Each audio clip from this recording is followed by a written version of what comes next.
Okay, it's going to be a review of WCW Spring Stampede 1994. This is a very highly regarded pay-per-view. Some would say one of the best WCW pay-per-views ever besides Great American Bash 1989. Even WWE.com put this on a list, and they had this at number 4 of the best pay-per-views ever. So I guess they were trying to sell the network at the time. But hey, that's still a hell of a compliment to rank that high. And so, yeah, first Spring Stampede ever. We're going back to April 17th, 1994. We just hit the 28th anniversary of this show from Chicago, Illinois, the Rosemont Horizon, home of WrestleMania 13, where Stone Cold Steve Austin turned babyface. And yeah, Austin is actually on this show. So that's one of the other things that stood out about it. 12,200 in attendance. A lot of people there. You know, you don't really think of Chicago as a WCW market. You know, you think of them more of a Southern territory. But, you know, I think the selling point for the pay-per-view was to do a Flair Steamboat rematch. If some of you guys might remember, the first match in the Flair Steamboat trilogy in 1989 was actually at the Chi-Town Rumble, where Steamboat actually won the NWA title. So it's kind of like a rematch, and you know, it's such an amazing trilogy. You're almost guaranteed to get a lot of people that remember that match 5 years earlier. So a pretty good decision there. You know, at this time, Flair is actually the booker, and I believe Eric Bischoff, just got the job as executive producer. So yeah, this definitely looks like even on paper, it just looks like an awesome show. You just have a lot of talent on this show that went on to do amazing things and became legends, whether in WCW or even in the WWE. So let's get right down to it. First match on the main show, we got Johnny B. Bad taking on Diamond Dallas Page to open up the show. This is probably the worst match on the show. So if you don't know Johnny B. Bad, he's actually the wild man Marc Mero. Really tan. He's in amazing shape here. I believe around this time he actually met Sable at a gym in Miami, but you know, Sable was actually not on the show. But Diamond Dallas Page comes out with the Diamond Doll.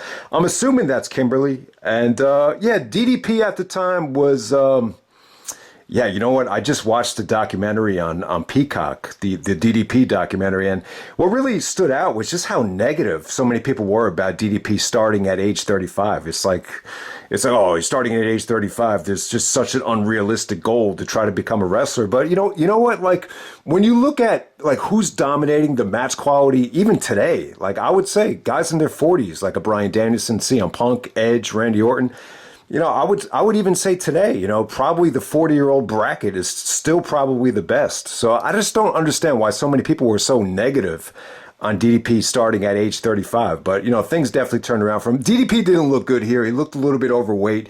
He's still, at this time, I think he just came in from managing like a lot of bars. I think he was in like the nightclub business. So he still kind of had like that bar body. But, you know, this was definitely a step in the right direction for him. I thought Johnny B. Bad, Marc Mero, was probably more over here than he ever was in WWE. So he had a pretty good showing. But this is nice, short and sweet. Definitely the weakest thing on the show in terms of match quality. Next up, we got Lord Steven Regal, the WCW television champion, taking on Brian Pillman. This actually went to a 15-minute time limit draw. But it was really good, man.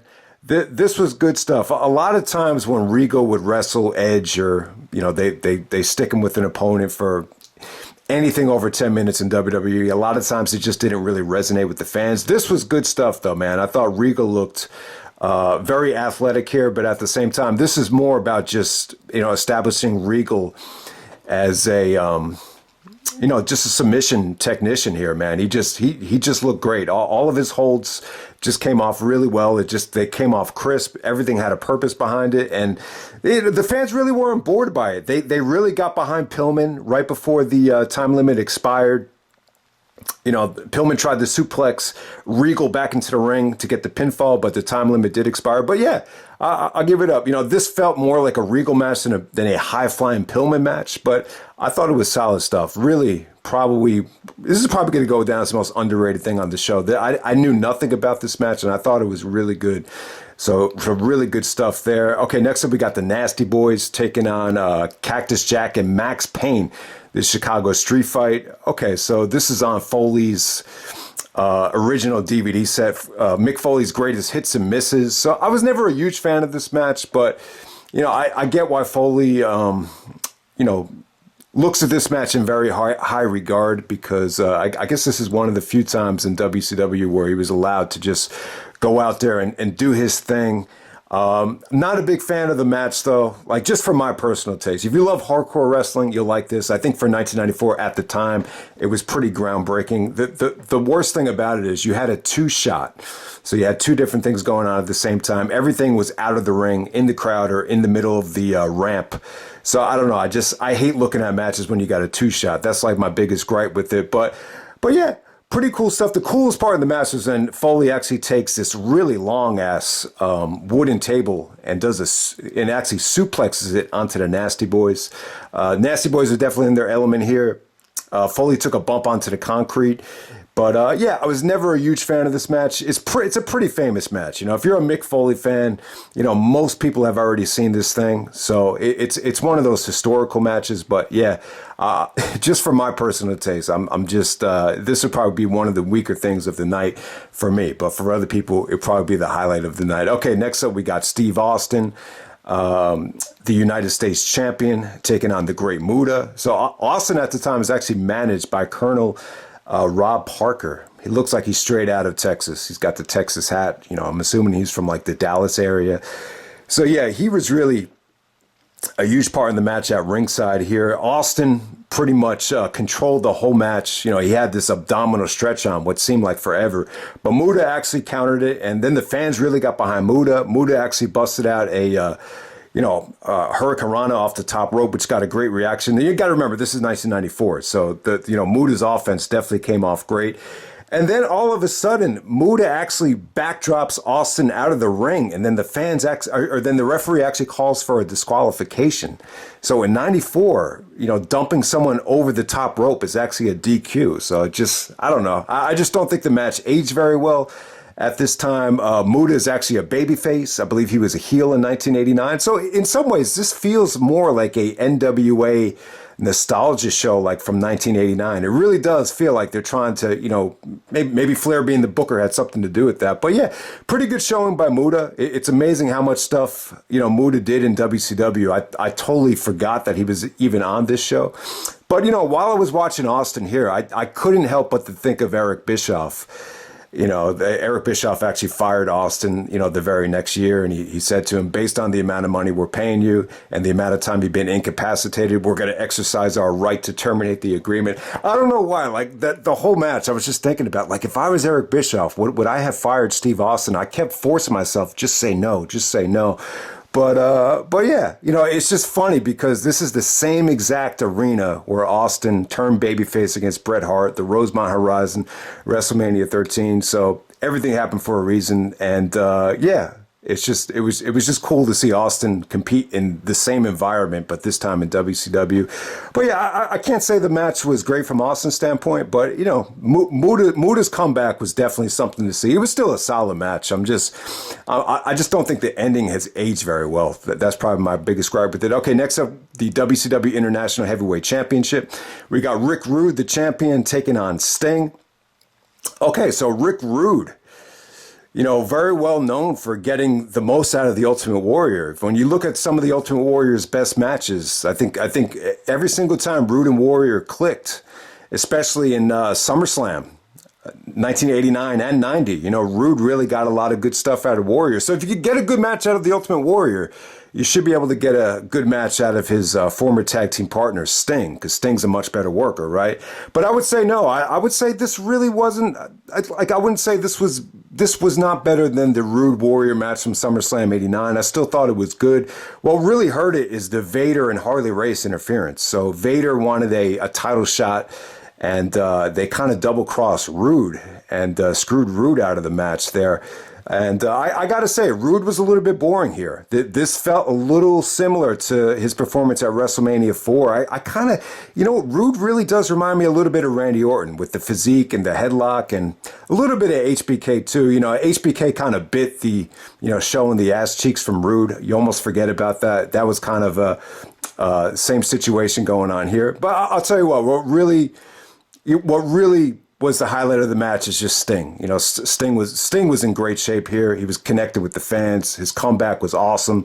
You know, there was a ref bump. He actually does the Stinger Splash, hit a ref bump, and that kind of enables, you know, Harley Race to, you know, screw Roode out of the title. This really didn't make a lot of sense to me because you got Vader's a heel, so he's basically screwing a heel out of the title here, but you know, it is what it is there. So I wasn't a huge fan of the ending. Sting actually takes advantage of it and wins the WCW International Heavyweight Championship.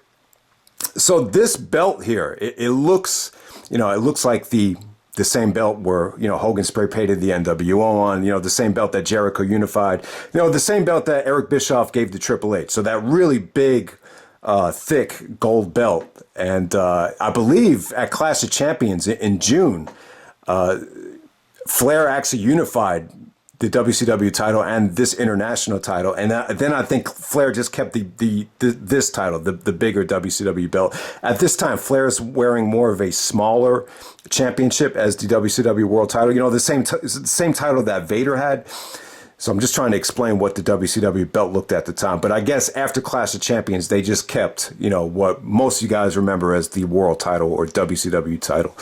Okay, so next up, we got Dustin Rhodes taking on Bunkhouse Bunk. Once again, with Colonel Rob Parker, Bunkhouse match. Okay, so, you know, Dustin Rhodes has, you know, he's still having bunkhouse matches in AEW. I mean, how many times has Dustin had some really good bunkhouse matches, whether it's a tag team match or a singles match? You know, I guess this is something that Dusty's been doing even before he came into the NWA and, you know, passed it down to his son. So, yeah, this is really good stuff. You know, the Bunkhouse Buck guy, he really did surprise. Bunkhouse Buck. I'm sorry, did I call him Bunkhouse Bunk? Never heard of him before. But, yeah, him and Dustin had a war here, man. This is just, you know, your typical, you know, Rhodes family bunkhouse match where he gets all bloody. You know, Bunkhouse Buck actually used a foreign weapon, you know, that was assisted to him by Colonel Rob Parker. You know, so I wasn't a huge fan of the finish, but, you know, the fans really got into this whole thing, and it was just, you know, bloody, lots of action. Just, it actually felt like it just felt like a old school fight. Just really, really good stuff. Very surprising. Good stuff there.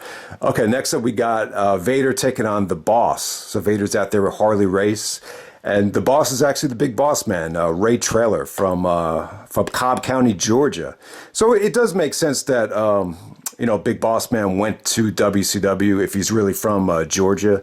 So, but at this time, though, I think Big Boss Man as a babyface really kind of ran his course. So the fans were actually clearly behind Vader here. And I got to give it up to Vader. This has got to be the best match Big Boss Man's ever had. I would even put this above Boss Man's match of Mr. Perfect from WrestleMania 7, which I actually really enjoyed. But yeah, Vader here was great. I don't think Boss Man's ever had a match this stiff before. Just, you know, full contact shots right to the head, closed fists from both guys. I think Boss Man looked good. I think I prefer the early 90s version of Boss Man over the Attitude Era Boss Man when he came back as a heel with a slimmer physique. But yeah, Vader here was great, you know. You know, this performance here, you really got to put Vader in that upper echelon of performers. I'm glad he got his moment at the Hall of Fame. I thought his son actually gave a really good speech, if you haven't seen it yet, when Vader just recently got inducted into the Hall of Fame. So yeah, Vader, you know, Vader was great in WCW. And, you know, the funny thing is, like, Vince was trying to change Vader's name, and it was actually Cornette that really pushed to keep the name Vader. Cornette was like, he's fucking Vader, WCW champion. And Vince was like, we could trademark it, the Mastodon. But, you know, he really fought to keep the name Vader. So that, yeah, I thought Vader here was awesome. You know, he actually hit him with the Vader bomb, and then he hit the moonsault. So yeah, this really was over the top. And I think Bossman actually got in trouble by using the knife after the match from I think Nick Bockwinkel was actually the commissioner at the time. So I thought he was great. He kind of brought like a real life, you know, competitive edge to this whole show as the commissioner. And then the main event, we got Ric Flair, the champion, taking on Ricky Steamboat. The rematch from 1989, you know, 5 years ago. So yeah, the Flair Steamboat trilogy is just amazing. So, you know, the first one was in Chicago. It seems to me like the Chi-Town Rumble match is kind of like the the most underrated out of all their matches. It's actually the shortest one out of the trilogy. And, you know, they didn't put that on the Flair DVD. They actually put that on the Greatest Wrestling Stars of the 80s. So if you don't have the network, it's actually on that DVD. So they actually put this match on Flair, the Definitive Collection set. So I am familiar with this match. It's 5 years after 1989. So I will say this is definitely weaker than the 89 stuff. But I still thought they, you know, this is not an example of two guys trying to just go out there and recreate the magic, and it's just not there. I think the magic was still there. I'm not going to say it was athletic or as good as the 89 stuff. The 89 stuff is like, you know, you could argue the three best matches in professional wrestling. You know, they were that good. But this was just not your traditional, you know, WCW main event. You know, this is one of the last pay-per-views that they delivered before Hogan came into the company. So Hogan coming to the company was going to totally shift the main event scene. So I'm glad they actually had this match main event the show. And, you know, they just did their thing. It definitely felt like they called it in the ring, but at the same time, they did some really creative stuff. They played on some of their previous matches. I thought Steamboat had some really creative counters to Flair's offense. The, you know, when Flair digs the knee into Steamboat's, you know, cranium, Steamboat actually blocked it and countered it into a figure four. I thought some of Steamboat's backslides, it seemed like he wanted them to be a little bit slow on purpose just to get the fans to react, and it actually worked. So yeah, you know, for a half hour, I thought they, you know, you could argue that it started off slow, but, you know, look, surely they really delivered some beautiful counters, and ultimately they still have that magic at this time. You know, both guys are in their 40s, and it's just another, even back in 1994, here's another example how you could put two wrestlers out there in their 40s and they could still deliver. I like the finish. I thought the finish was realistic. It was creative, and it played off the Clash of Champions match that Steamboat won. So Steamboat actually goes for that double chicken wing submission. Looks like he's going for a dragon suplex, and then he just holds up Flair for the submission. Flair doesn't tap out, so he kind of transitions into a bridge, but then Steamboat ends up pinning himself, and it's basically ruled a double pin because Steamboat's shoulders are pinned to the mat. So because Flair is the champion, Flair actually does retain. And, you know, all the referees come out, Nick Patrick, and then Nick Bockwinkel comes out, gets on commentary and explains the finish in a very articulate and professional manner that made it feel real. So I really liked Bockwinkel here. So yeah, man, this is a good pay-per-view. Yeah, it wasn't hard to review, man. I really got into it. So everything here was really good. I would say, you know, Flair and Steamboat was great. I would give that like 4.5. Very consistent show. I think you had like a lot of solid 3.5 star matches. I give it pretty much everything on this show, from Regal and Pillman all the way up until Vader and Bossman, a solid 3.5 stars. And then I give Flair and Steamboat 4.5. Not quite the 5-star, you know, 1989 classic, but, you know, still had to be one of the best WCW main events ever. So yeah, Spring Stampede 94, without a doubt. I would say, yeah, one of the best WCW pay-per-views I've seen. And it's definitely got to be up there. Hope you guys enjoyed the video, and I'm out. All right.